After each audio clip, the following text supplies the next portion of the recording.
Tonight, a CEO fired over a meme. A college speaker shouted down before finishing their first sentence.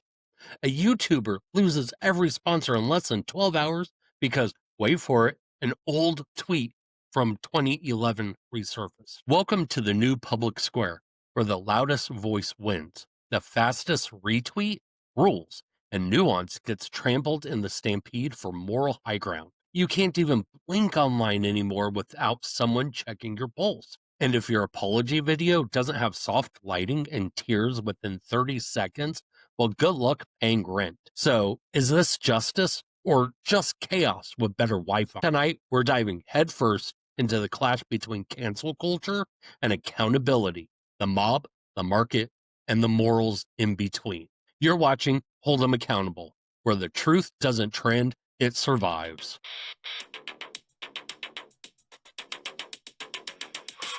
Hey folks, I'm Derek Holder, and if you've been on the internet longer than 5 minutes, you've seen it happen. Someone says something stupid.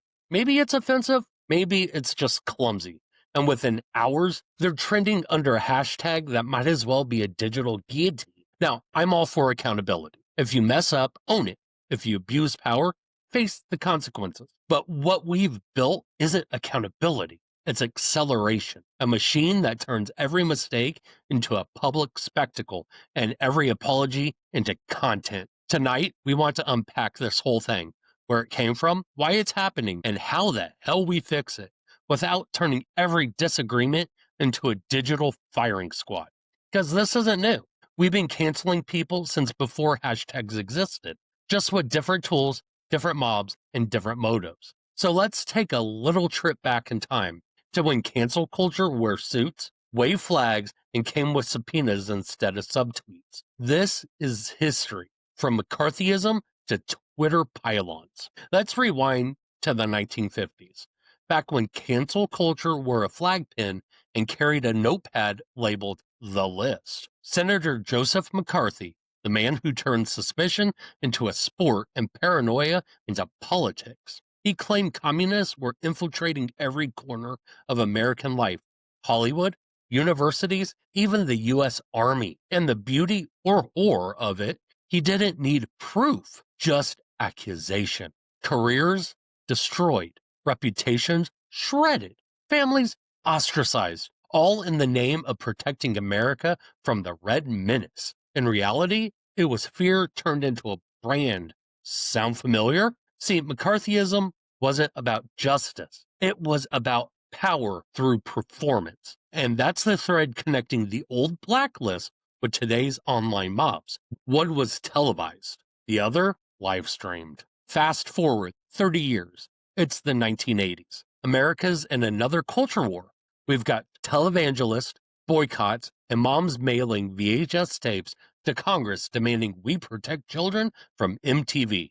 Bookstores pull titles off shelves. Music labels slap warning stickers on albums. Networks cancel shows before a single complaint. The left called it censorship. The right called it decency. Everyone called it America. Back then, you didn't get canceled for a tweet. You got canceled for a lyric or for daring to wear leather pants while holding a guitar near a church. But the internet? Oh, the internet changed the game. Suddenly, everyone had a megaphone, and every slip-up had an audience. When Twitter and Facebook hit full stride, the mob didn't need a TV network. It had a timeline.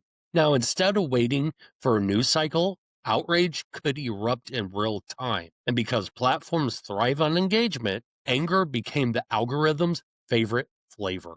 You remember the early examples. Celebrities fired for tweets. Authors dropped by publishers. Employees fired before lunch over screenshots. And the scary part? Sometimes they deserved it. Sometimes they didn't.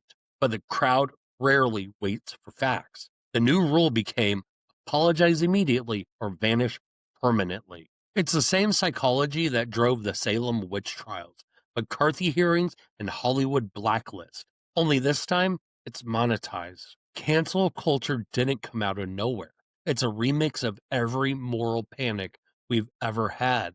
We just traded the town square for a comment section. And we still haven't figured out who the judge is. 1950s, communist. 1980s, rock music. 2000s, terrorism. 2020s, tweets. Different villains, same verdict, exile. And every time society wakes up years later saying, wait, maybe we went too far. So maybe it's time we learn that lesson before the next pile-on.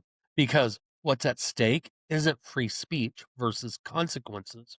It's the difference between accountability and annihilation. All right, history's behind us. Now we're standing right in the middle of the fire. The battles over speech, over brands, over who gets to stay and who gets erased. They're not happening in courtrooms anymore. They're happening in code, on campuses, and in corporate Zoom calls. This is the hot button now. Let's start with the digital front line, deplatforming. That's the polite term for we deleted your audience. Whether it's Twitter, YouTube, TikTok, or Twitch, the moment you cross a line, their line, you're gone. Now, sometimes fair is fair. A guy spreading conspiracy theories about school shootings, yeah, maybe he should have been gone yesterday. But other times, it's not so clear. One wrong word, one misinterpreted joke, one edited clip out of context, and poof, you're algorithmically erased. And it's not just creators. Think about it. Entire movements get shadow banned or throttled. Left-wing activism, right-wing punditry, comedy, satire, whistleblowers. Nobody is safe if the algorithm sniffs controversy. Now, do I want unfiltered hate speech everywhere? Of course not. But when a handful of tech companies become the arbiters of who speaks and who disappears, that's not democracy. That's digital monarchy. Here's the problem. Platforms don't publish why they banned someone. They just issue vague statements like violated community standards and then let the speculation run wild. It's like being fired for breaking a rule no one showed you. If we're serious about accountability, then tech giants need their own version of due process. Show us the rule. Show us the evidence. Show us you're consistent. Till then, canceling someone off a platform is less about justice, more about corporate liability management. Now let's talk about the other hot zone, our universities. Remember when college was supposed to be the marketplace of ideas? Now it's starting to feel like an airport terminal. You can say what you want as long as security doesn't think it's suspicious. One wrong sentence in a classroom, one guest speaker that stirs outrage, and suddenly there's a protest, a petition, a resignation letter on your desk. In theory, we all say we want free speech. In practice, we only want it when we agree with what's being said. And that's not just a student issue. Faculty members, administrators, even student journalists have been caught in the crossfire. A Harvard study found that 1 in 4 professors admitted to self-censoring for fear of professional backlash. And before you say, well, toughen up, remember, the next generation learns what debate looks like from these places. If classrooms can't model disagreement without destruction, what hope do we have for the rest of the country? There's balance here. Free speech isn't free from consequence. Sure, but consequence has to follow clarity, not chaos. You can't build a culture of learning when every discussion feels like walking through a moral minefield. Debate sharpens democracy. Fear dulls it. And right now, we're sharpening pitchforks, not minds. And finally, the corporate arena where CEOs shake at the sound of hashtags. You've seen it. One misjudged ad campaign, one controversial tweet, and suddenly there's a flood of videos. People burning products, calling for boycotts, vowing never to buy again. And within hours, the brand issues a 12-paragraph statement. Sounds like it was written by 47 lawyers and one terrified intern. Now, some of these boycotts come from a good place. I get that. But the speed, the lack of context, the pressure to act before the next news cycle hits, that's where we lose the plot. Imagine running $1 billion company and trying to navigate social justice issues based on trending hashtags that change by lunch. You either move too slow and get roasted, or too fast and look insecure. And when everyone's terrified of the mob, you don't get leadership. You get liability management. The crowd may feel powerful, but what we're really creating is a culture of fear driven branding, companies chasing morality the way a cat chases a laser pointer.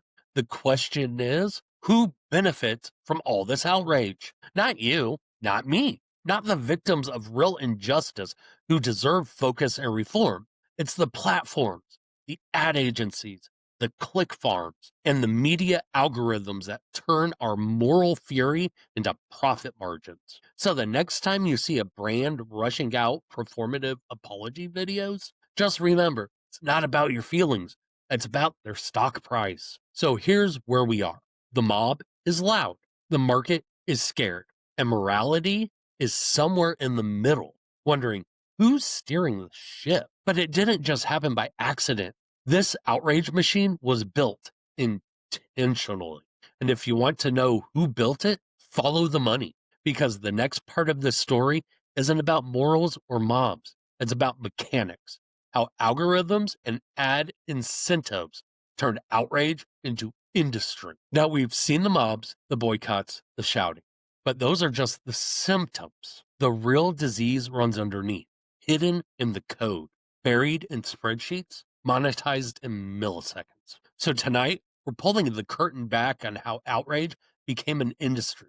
This is how we got here. Let's start with the invisible conductor of this entire orchestra, the algorithm. Every score, every scroll, every swipe, every like you give is data fed into the system. It's not designed to inform you, not designed to connect you, but to keep you here. The algorithm learns fast. It sees what spikes your pulse. It makes you comment what makes you angry. And because anger is engagement, the machine serves you more of it. You start off watching a video about free speech. 2 hours later, you're in a thread arguing about whether birds are real. Congratulations, you've been radicalized by a parrot meme. This is what I call the rage loop. It's not a conspiracy, it's a business model. You get angry, you comment. Your anger triggers the next angry post. The cycle repeats, and each turn prints money for someone you will never meet. Don't believe me? Let's look at the receipts. According to the MIT Media Lab, false information spreads 6 times faster on Twitter than true information, because falsehoods invoke stronger emotion. Stronger emotion equals longer screen time.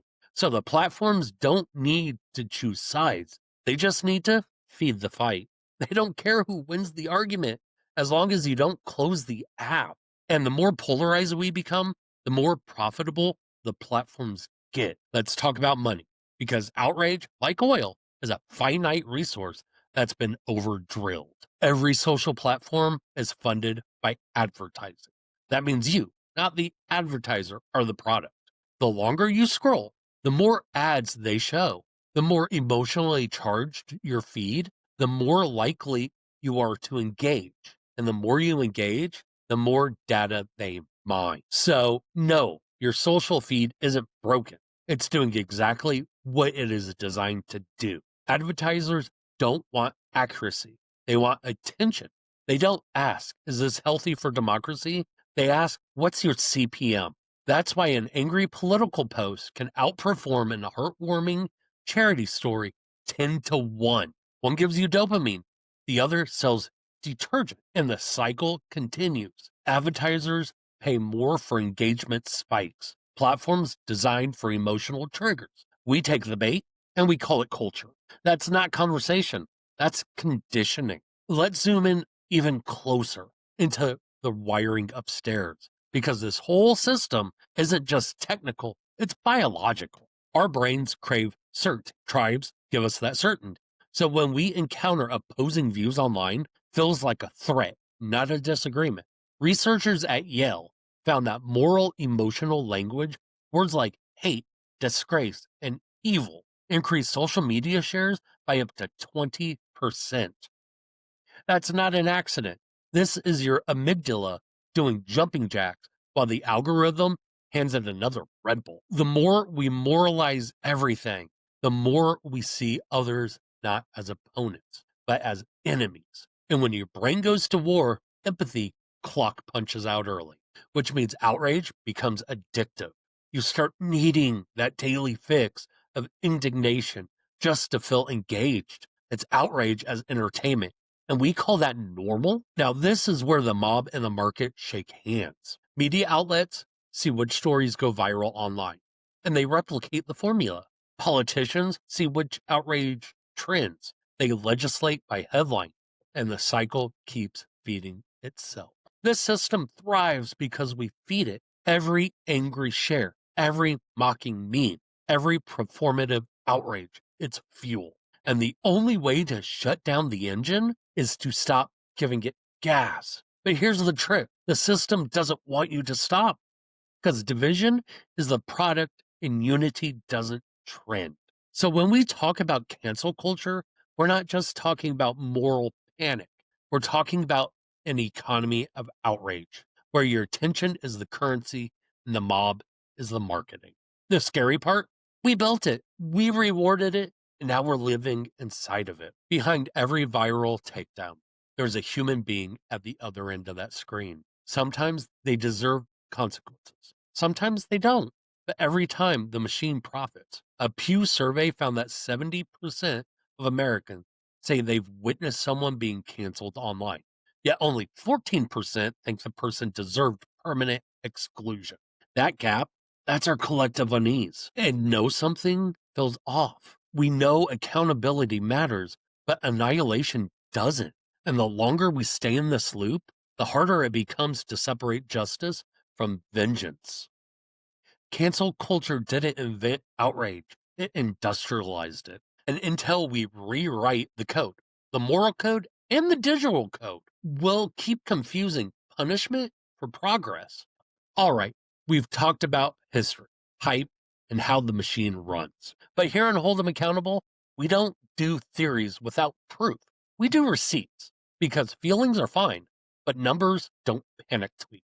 Let's start with the obvious question: who actually gets canceled? If you spend 5 minutes online, you'd think it's everyone from stand up comics to school mascots. But the truth: most people who get canceled don't stay canceled. Turns out public humiliation can be great for business. A 2024 study from the University of Chicago tracked 100 high profile figures labeled canceled. Within a year, 63% had either regained employment, relaunched a podcast, or monetize their controversy. So being canceled isn't a death sentence. It's more like a branding strategy with trauma attached. But that leaves the other 37%, the ones without PR teams, lawyers, or fan bases. Ordinary workers who lose jobs after viral clips or false claims. Those people don't get Netflix specials. They get eviction notices. Here's where it gets darkly poetic. The only guaranteed winner in a cancellation is the platform itself. Every viral outrage spikes engagement by 20 and 35% within 48 hours. Twitter, YouTube, TikTok all show measurable ad revenue jumps during mass controversies. Translation: every angry comment, every sarcastic retweet, every digital mob chant is ringing a cash register somewhere in Silicon Valley. The platforms have no incentive to cool the temperature. They need the fire. The longer we fight, the richer they get.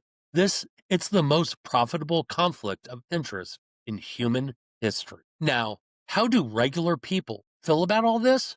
According to Pew Research Center in 2024, 61% of Americans say they've heard the term cancel culture.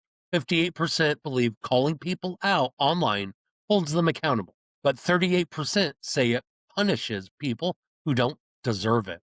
So a majority still thinks public accountability can be good, but almost half admit it often goes too far. That's not moral clarity, that's cultural whiplash. And here's the kicker: when asked whether cancel culture threatens free speech, 59% said yes. That's not fringe paranoia.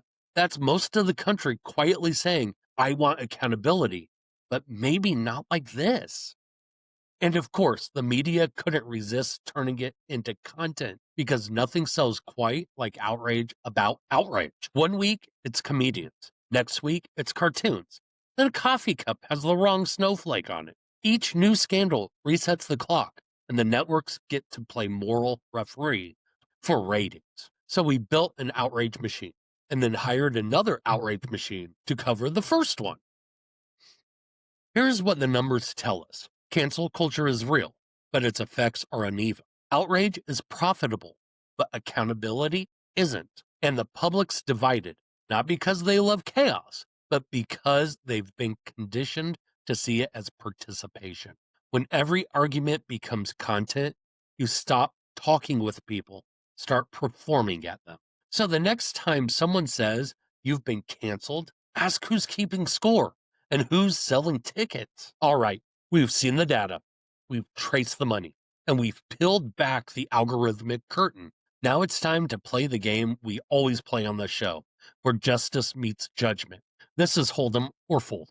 This is how it works. If a person, company, or institution is doing the right thing, taking responsibility, facing consequences, learning, growing, we hold them. That's accountability. If they're weaponizing outrage, hiding behind PR teams, or pretending to care only after they get caught, we fold them. That's hypocrisy. Let's start with the ones worth holding, the people and the groups who show that accountability can coexist with redemption.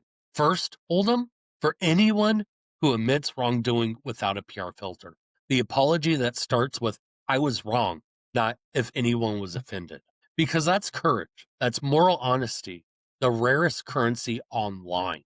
Hold them for the teachers who still foster open debate when everyone else hides behind policy manuals. For the comedians who use satire to challenge power, not punch down.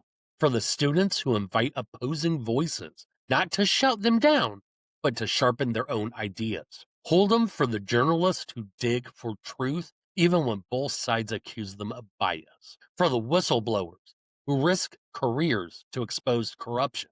For the everyday people who say, wait, maybe we should hear the whole story first. That's what accountability looks like. It's not about canceling someone.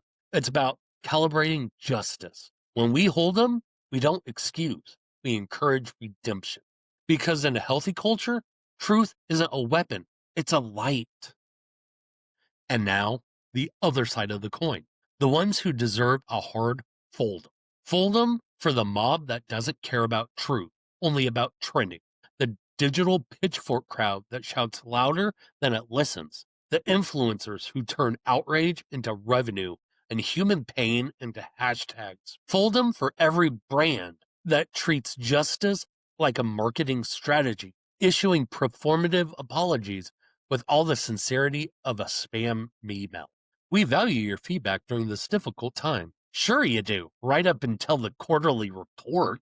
Fold them for politicians who condemn cancel culture on Monday and demand boycotts on Tuesday. Fold them for media pundits who sell moral panic for clicks while ignoring the communities actually being silenced. And fold them hard for the tech companies that created this outrage casino and acted shocked when the house starts burning. They built the machine. They profit from the fire. Then they write thoughts and prayers, tweets from the balcony.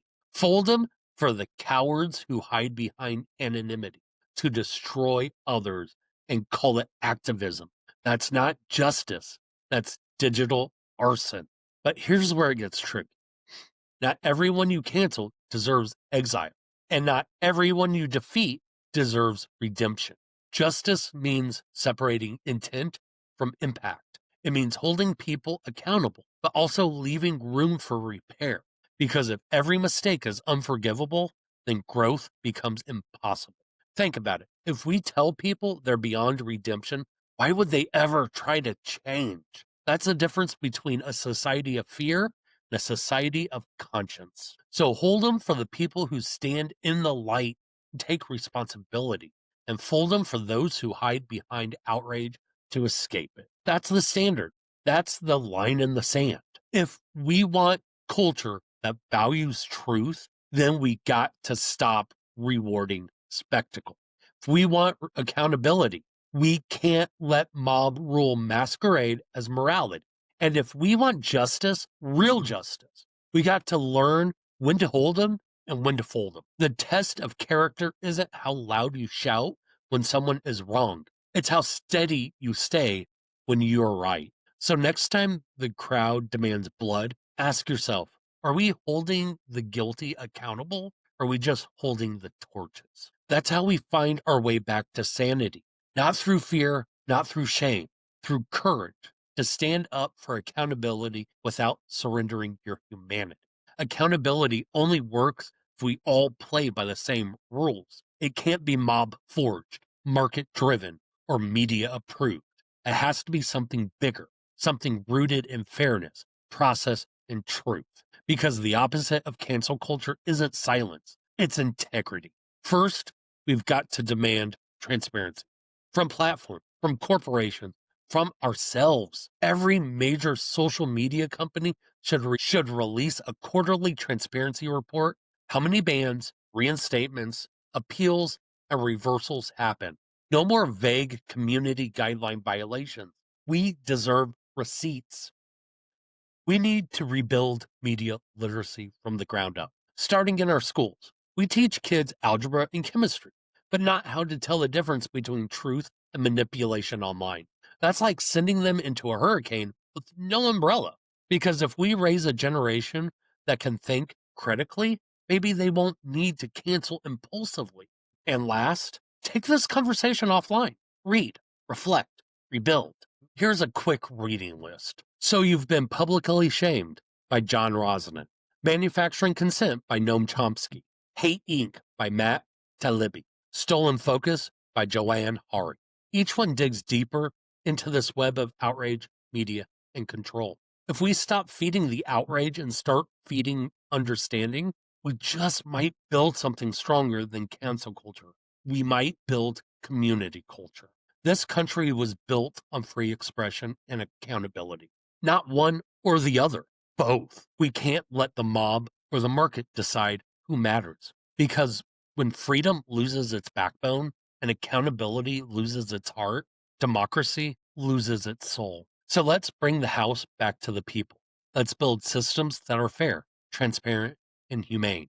Let's teach the next generation not how to shout, but how to listen, because holding them accountable doesn't mean burning them down. It means holding the line.